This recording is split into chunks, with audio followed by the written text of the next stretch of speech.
What if Chelsea's next great number 9 has been right under their nose this whole time? What if the striker they've spent years searching for is a 19-year-old La Masia kid who was never supposed to be here in the first place? Marc Guiu didn't arrive in England with noise. He arrived with a $6 million release clause and a reputation built on moments. The 23-second debut goal, the European hat trick at Stamford Bridge, the Champions League strike against Ajax, moments that whisper, there's something here. But this season hasn't been a fairy tale. A loan spell cut short, a groin injury derailing his big chance, limited Premier League minutes, and a fan base unsure of what he really is. A future starter, or just another experiment in Chelsea's endless rebuild. November 22nd, 2025. Turf Moor, Chelsea vs Burnley, 76th minute. Marc Guiu steps onto the pitch, and on the 88th minute, he beats his marker, cuts the ball back to Enzo Fernandez. Goal, 2-0, game over. 1 assist, but more than that, energy, tenacity, fight, the kind of performance that makes people sit up and ask, why isn't this kid playing more?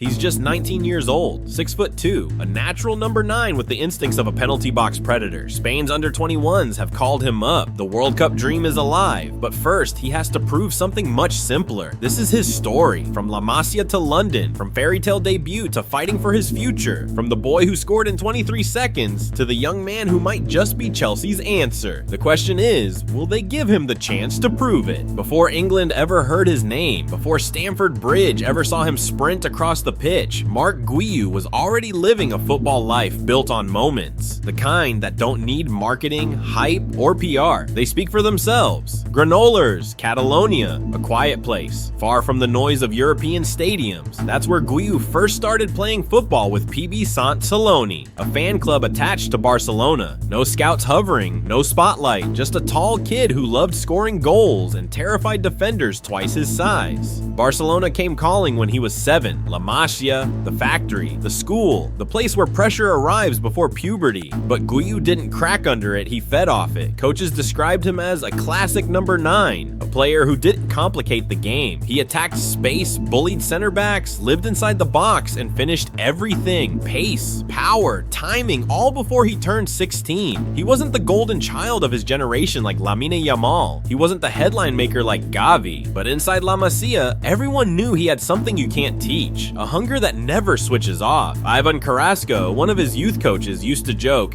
he presses like the game owes him money. And then came the moment that changed everything. October 22nd, 2023. Barcelona versus Athletic Club. Marc Guiu, 17 years old, comes on in the 79th minute. 2 touches, 23 seconds. Goal, the winner. The stadium erupted. Xavi stood frozen in disbelief, and the world suddenly needed to Google Marc Guiu. 3 days later, he makes his Champions League debut. Weeks later, he scores in the competition. Spain call him to the U17 Euros, where he finishes joint top scorer. The spotlight had found him, and it did not dim. But football rarely gives you time to breathe. Barcelona needed money. Chelsea saw opportunity. A $6 million release clause changed down money in modern football, and a decision had to be made. On 1st July 2024, Marc Guiu left home. Left La Masia, left the comfort of a system built to shape him. He joined Chelsea, a club known not for patience, but for chaos, pressure, and a conveyor belt of talent where thousands arrive and only a handful survive. He was 18, he didn't care. He believed he could fight his way through anything, and for a while, he did.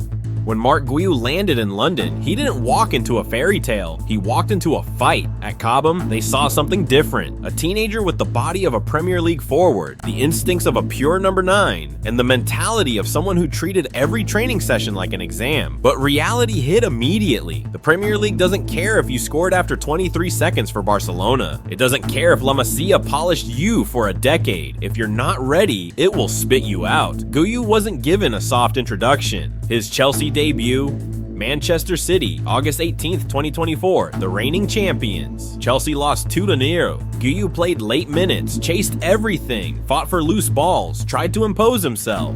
It wasn't glamorous, but Chelsea liked what they saw: energy, aggression, and no fear. But then came the Conference League, Chelsea's third-tier European competition, the tournament most big clubs don't take seriously. For Marc Guiu, it became his lifeline. December 19th, Stamford Bridge, Chelsea versus Shamrock Rovers. Final match of the Conference League group stage. Chelsea already qualified, top of the table, 6 wins from 6 games. This was supposed to be a routine victory. 22nd minute, goalkeeper mistake, Marc Guiu reacts first. Goal, 1-0. His 3rd Conference League goal, Marcus Poom equalized for Shamrock. Deflected effort, 1-1. 3,000 Irish fans going wild. But Chelsea weren't done, neither was Guiu. 34th minute, poor back pass. Guiu pounced. Narrow angle, didn't matter. Angled shot from the left. Goal, 2-1. His 4th Conference League goal. 40 minutes. Dewsbury Hall made it 3-1. Chelsea cruising now, but the night wasn't about Dewsbury Hall. Stoppage time. Cross from the right, Marc Guiu rising. Header, close range, goal, hat trick, complete, all in the first half. At 18 years and 350 days old, he became the 2nd youngest player to score a hat trick for Chelsea. Only Jimmy Greaves, who scored his first treble on Christmas Day 1957 against Portsmouth at 17 years and 308 days, was younger. Teammate Dewsbury Hall told TNT Sports, "I've never seen anyone press like him. He doesn't slow down, he'll keep working hard. You forget how young he is. He's only 18. I'm happy that he got his hat trick. He deserves it." Second half, Cucurella added a 5th, 5-1 final score, but everyone was talking about Guiu. 6 Conference League games, 6 goals, Chelsea's top scorer in European competition. The kid from Barcelona was finding his feet. Chelsea fans didn't just celebrate, they were stunned. For a moment, everything felt perfect. The headlines returned. The Barcelona fairy tale resurfaced. The hype was back, but the Premier League isn't Europe. It's not patient. Guiu quickly learned that here, excitement fades fast if you're not playing every weekend. Chelsea signed 2 new strikers. The pecking order shifted. Minutes dried up. Guiu was on the bench 16 times, started only 1 league match, and often entered games too late to influence them. He still trained like a madman. Coaches loved his attitude, but without rhythm, even the brightest talent starts to dim. So Chelsea made a decision. Send him on loan, let him play, let him grow. Sunderland became the destination in August 2025. Newly promoted, a club where he could start every week, get kicked by defenders, learn the English game properly, but fate had other plans. Only 4 weeks into the loan, Liam Delap tore his hamstring at Chelsea, and the phone rang. Recall Guiu, now. Suddenly, his loan ended after just 2 league games, just 103 minutes on the pitch. He returned to Stamford Bridge not as a prospect, but as a solution, a replacement, an emergency. Yet inside the club, something was different. Maresca and the staff were unanimous. Recall Marc, we trust him. The teenager who once scored after 23 seconds for Barcelona was about to face the hardest chapter of his career, not proving he could score, but proving he could survive at Chelsea. Marc Guiu didn't return to Chelsea as a finished striker. He returned as something rarer, a young forward caught between expectation and opportunity, forced to grow up faster than planned. Because when he arrived back from Sunderland at the start of September 2025, Chelsea weren't looking for a luxury option. They needed a worker, a fighter, someone who could press from the front and protect Maresca's structure. And that's what Guiu is built for. But Premier League football is a cruel teacher. It doesn't wait for teenagers to find confidence. It doesn't reward potential, only production. Guiu entered the 2025-26 season with a strange balance sheet. UEFA Conference League goals, 6 Champions League first goal for Chelsea, scored in October versus Ajax. Premier League goals, that contrast became the story around him. To some fans, he scores in Europe, give him more minutes. To others, if you can't score in the Premier League, you're not ready. But the truth is more complicated. Guiu didn't struggle because he was out of his depth. He struggled because he was dropped into a team that hasn't had a functioning number 9 since Diego Costa.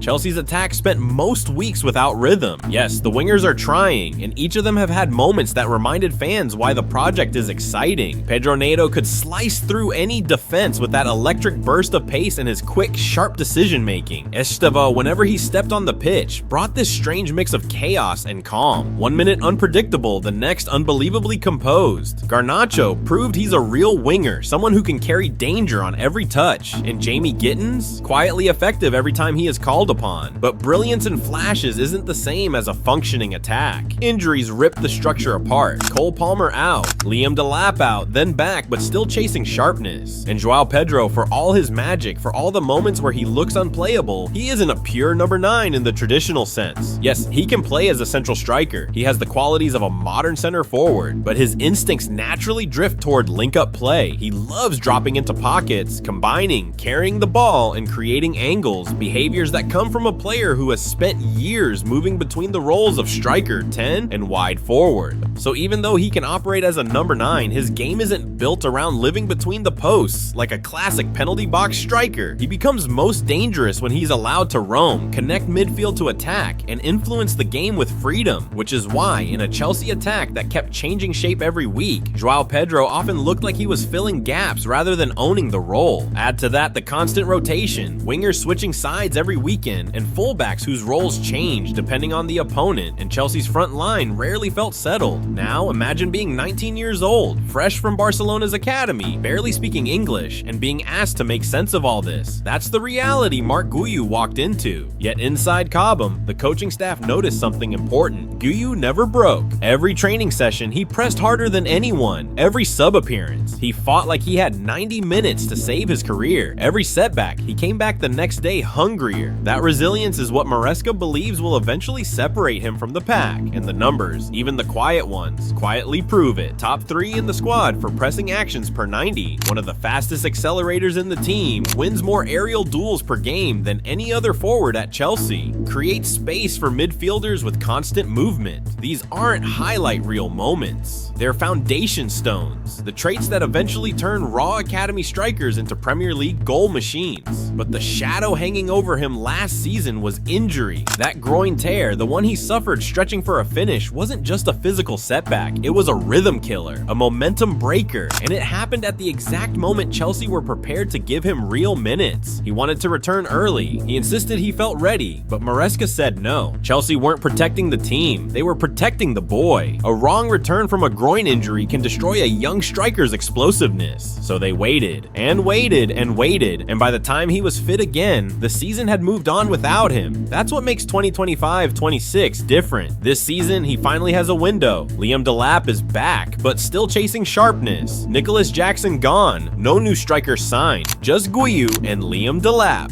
2 strikers, 1 Premier League season, 1 opportunity. The pressure isn't subtle. Chelsea expect him to deliver now, not later. The Premier League demands efficiency, not excitement. Every missed chance becomes a headline. Every bad touch becomes a debate. Every goal becomes a lifeline. But for the first time since he arrived in London, Marc Guiu's fate is in his hands. Not on a medical table, not on a loan recall list, not in the shadow of older forwards. If there's a moment when a young number 9 becomes a Premier League striker, this is it.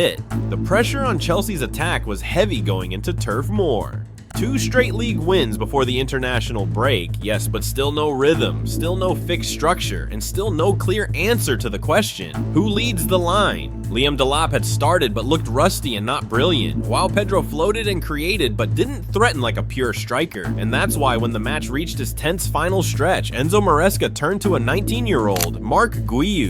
Guiu came on in the 76th minute with the game still hanging at 1-0, and from his first sprint, it was clear why the staff trusted him. He didn't hide. He pressed Burnley's backline immediately. He threw himself into duels. He chased long balls that looked impossible to reach. He backed into Tuanzebe and held the ball up under pressure. Small actions, but the actions of a real Premier League number 9. Then came the moment that defined his night. 88th minute. Robert Sanchez fires a pass forward. Neto darts between 2 Burnley players and slides the ball into the channel. Guiu explodes forward using both pace and strength to hold off Axel Tuanzebe. He doesn't panic. He doesn't force a shot. He lifts his head, sees Enzo Fernandez arriving, and cuts the ball back perfectly. One touch, bottom corner, game over. It wasn't his goal, but it was his play. That run, that strength, that decision making, that awareness. Those are the moments that make a coaching staff sit up. Those are the moments that make teammates trust you. Those are the moments that make a fan base rethink everything they believed about a young striker finding his footing. He didn't score, but he influenced the match more than some strikers do in 90 minutes. He stretched the pitch, he created space, he added energy to a tired front line, he brought clarity to the attack, and he delivered a match-clinching assist without forcing anything. For Barcelona, he was a penalty box predator. For Sunderland, he showed he could score in England, but tonight at Turf Moor, he showed something even more important. He can translate all of that into Premier League football. It was subtle, it wasn't a hat trick, it wasn't a solo goal, but inside Cobham, inside Maresca's staff, inside Chelsea's long-term project, this match mattered, because young strikers don't need spectacular nights to change their trajectory. Sometimes they just need one moment that proves they belong, and on 22nd November 2025, Marc Guiu finally had his. So where does this story go next? Guiu is still 19, he's still adapting to England. He still needs consistency, rhythm, and minutes. He still faces competition from João Pedro, from Delap, from the returning attackers who will all fight for the same role. But what he has now after Turf Moor is belief. Not hype, not hope, belief. Whether this becomes the beginning of his rise or just another chapter in Chelsea's long list of almost stories depends on the weeks ahead. But if there's one thing we've learned about Marc Guiu, it's this: when the moment comes, he rarely lets it pass.